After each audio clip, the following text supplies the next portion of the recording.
company of the believers, of the Muslims. We thank Allah for this moment and for this time, this precious time for us to be together and to see each other from all over the country.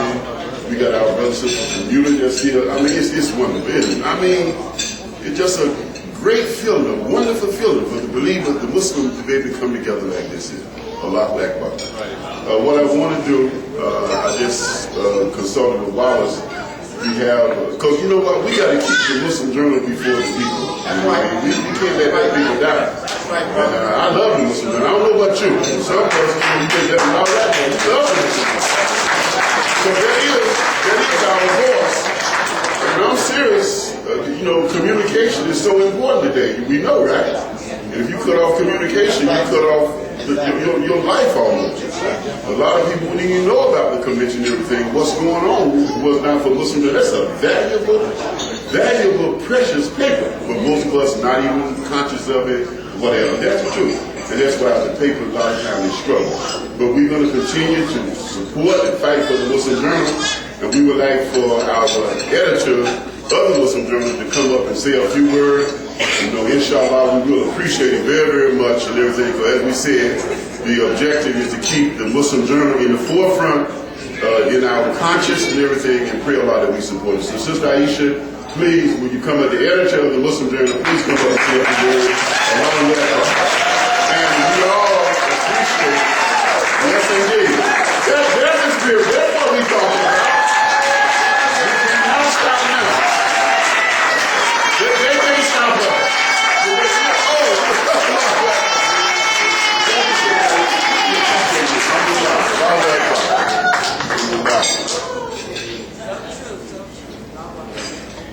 Assalamu alaikum. Bismillahirrahmanirrahim. All praises due to Allah that we are here as a family. We support each other.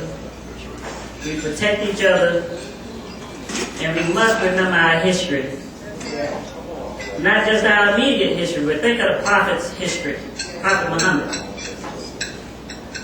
Think of the community that came after Prophet Muhammad. And I often think of Aisha, the Prophet's wife. Now Aisha was one of a kind, unbelievable. You know, there'll never be another Aisha like her on the face of the earth. Aisha is recited more than anybody else in the Hadith. She related the Prophet's lifestyle, his mannerisms, to the point where she said the Prophet is the Quran walking. And even in her special position in the life of the history of Islam, Aisha still had trials and tests. Aisha was young and free-spirited, and she spoke her mind. If she had something on her mind and her mouth open, it came out. And even the Prophet would say, Aisha, Aisha. You know, someone came to the Prophet and they were giving him all these accolades. And Aisha said, yeah, but that's not you. You know, and all those things are nice, but that's not what you're about. You know, and the Prophet told her, just be quiet, Aisha. Aisha would be on expeditions. The Prophet would take his wives on expeditions with him. And on one of the expeditions, she lost her sister's necklace. And it was valuable to her because her sister had loaned it to her, so she needed to find that necklace. And they searched and searched and searched everywhere and couldn't find the necklace. And it delayed the caravan so long until the time for prayer had come and gone, where they would need to reach the next watering space where they could make wudu. And they were all upset with Aisha. You delayed us and we can't make wudu, and you just caused them trouble. But what came was the revelation to the Prophet that if you can't make it to water, use clean, dry sand to make your ablution. It showed us that there's always another way, always an exception to the given way of what you can do. And if you're blocked from getting to your direct goal, look for the alternatives. And after the revelation came and they lifted up the camels to get on them, there was a necklace under the camel. So that revelation had to be taken. She got ridiculed. That was the other time where she was on the caravan with the prophet. And she went away from the group to relieve herself, and when she came back, everybody was gone. It was, they had the things on the top of the camels for the women were sitting in, so they assumed that someone thought she was already in hers, and, when they left the area. So she sat there and she said, well, they'll discover that I'm not with them and somebody will come back. And there was, also the tradition that there would be one person who would wait farther behind the caravan to come along to pick up anything that was left. And so this brother came behind and saw Aisha and gave her a ride on his camel back into the town. And of course those saw her ride on the camel with this brother who was not her husband, just went to town. I mean, you would think they had the internet. They got the word out so fast that Aisha was having an affair, some kind of, she'd been unfaithful to the prophet, till even the prophet didn't know if it was true or not. I mean, he lived with Aisha, he still had the confusion in his household where he had to say, Aisha, if you need to confess to something, confess and maybe Allah forgive you. She got so mad, she said, I'm going home to my parents. She said, I have patience of Joseph's father.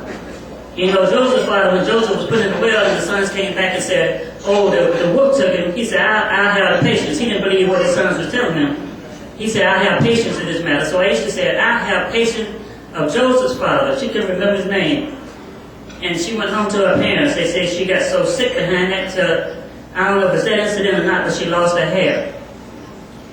And eventually the revelation came that cleared her name and gave the revelation of how odious it is to slander innocent people. And then someone in Prophet's household. So it was Allah who cleared her name. Her father had threatened to never give any assistance to the people who were part of that slander. And it was in that revelation that Allah said, do not give oaths that you can't keep. Do not hold back giving assistance to the people. Aisha even lived long enough after the Prophet's death to see her community come at odds with each other. Now, I think it's called the Battle of the Camel. Y'all know the Battle of the Camel? The Battle of the Camel was when Uthman was killed by making prayer by another Muslim. Uthman had sent his protectors home. He said, I don't want no Muslim to be responsible for the blood of another Muslim, so y'all go home. And he was killed that night. And when the murderers they ran into the camp of Ali. There were men who came to Aisha and said, those men need to be brought to justice for the murder of Uthman. And Ali is protecting them. They convinced her to go with them, with the army, to insist that Ali turn over those murderers. And as the group grew and grew, people joined on to that army with Aisha in tow until they got to Ali's camp. Ali refused to turn them over. He said we would discuss it. They refused to turn her over as people would want a war. If you want a war, you can get one. As they began to sow the seeds, Aisha is with us. We need to rectify this situation right now. The Muslims on Muslim war killed an average of 10,000 men.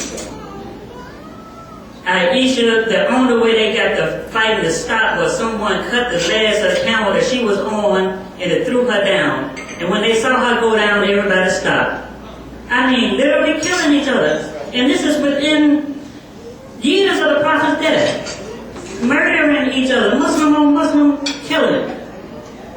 And Allah says in the Quran, the death of one human being, especially the death of a Muslim, is damnation. But even at that time, before they got to that point, the other situation was that they came by the gates of Job, the town called Job.